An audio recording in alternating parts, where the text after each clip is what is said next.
Hi, everybody. It's Viviana. I'm here with Carson. We are the team leaders of the Live Realty Group here in Central Alberta. Hi, everyone. Thanks for joining us. I'm glad that you're back here. Hopefully, we're providing you valuable information. And if you have questions that we haven't discussed and you want to know some stuff, let us know and we'll talk about some stuff. Today, we're talking about the Alberta Land Transfer Registration Levy. So, a big draw coming into Alberta, lots of other people coming in from BC, Ontario, wherever, interprovincially, they get excited when we tell them, hey, there's no land transfer tax here.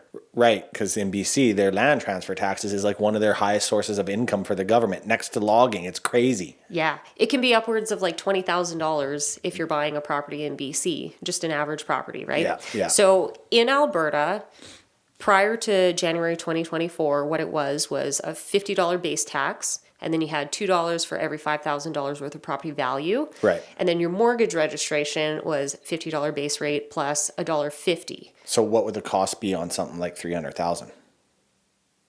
Be like $280. Okay. It's pretty minimal. Right. Right? So, yay, everybody gets excited about that. But it increased in January 2024. So right now, people who are buying houses will notice that their lawyers, that their closing expenses got a little bit more expensive. We are still one of the most affordable provinces for land transfer title. Obviously, land transfer tax, if you put us into that category. Alberta is like down at the bottom of all the other provinces. Right. So with this new levy, the way they've structured it, what is a $300,000 or a $400,000 cost now? About versus $800. $800 versus what it was $280? $280. Yeah, like for a $300,000 property, in the previous model, you'd have like $100 worth of, what is it? Here, I have it here. It was like $100, $110 for your mortgage registration and $170 for property transfer tax. Right, Levy. cheap. We shouldn't call it a tax, the levy. It's a tax, whatever. So $280 if you were mortgaging $200,000 of that $300,000. Right. So now it's just a flat fee. $5 for every $5,000 worth of property value, $5 for every $5,000 of mortgage value. So one is mortgage registration and one is the land transfer levy. Yes, exactly. Whatever the proper name is, the full loan, whatever. It's a land transfer Alberta levy. Land Title Registration Fee. Yeah. So let's take, for example, let's say a buyer from BC is coming to Alberta and they're buying a $600,000 house and they're mortgaging $480,000 of it, okay? Under the old fee structure, the total levy amount would be $434. Woohoo! Super cheap. But with the introduction of the new levy, the fees kind of spike to $1,130.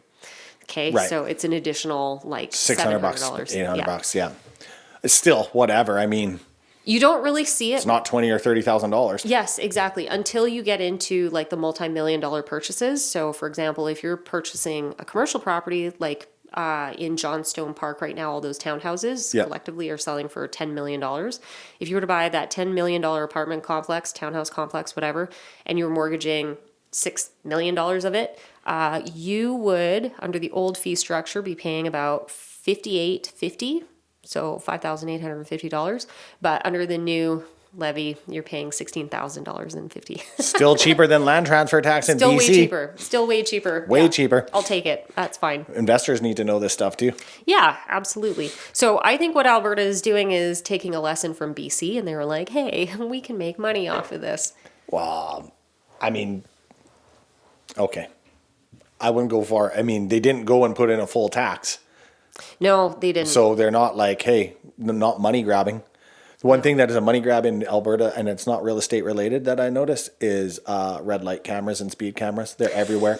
Seriously, I know it's not real estate related, but I'm just going to mention, if you're moving to Alberta, be aware of this. Because like in BC, there's like 30 red light cameras. Well, just a second. I read this the other day. In BC, there's 30 red light cameras, and in Alberta, there's 2,600. Yes. And so they're actually revisiting it to lower the cost because people are, it's a money grab. When John and I first moved to Calgary from BC, we got caught at every single one of those red light cameras from like north of Crowchild Trail all the way down to downtown. We spent thousands of dollars in speeding tickets. Yeah. And it's not like huge speeding tickets. They'll ding you if you're 5 over. I got dung for 5 over. I was You got doing dung? 100. I got dung for 5 over. I was doing 105 in 100 zone. I remember that. Yeah. That pissed me off. 105. Come on. I know. And if you try and fight it, they make you you have to go to, It takes more time to go to court to fight it, and like it's not worth it. than it does to pay the $134 or whatever it is. Yeah. So anyways, something to think about, guys. Moving to Alberta, land transfer taxes and red light taxes. Yeah. Just don't speed.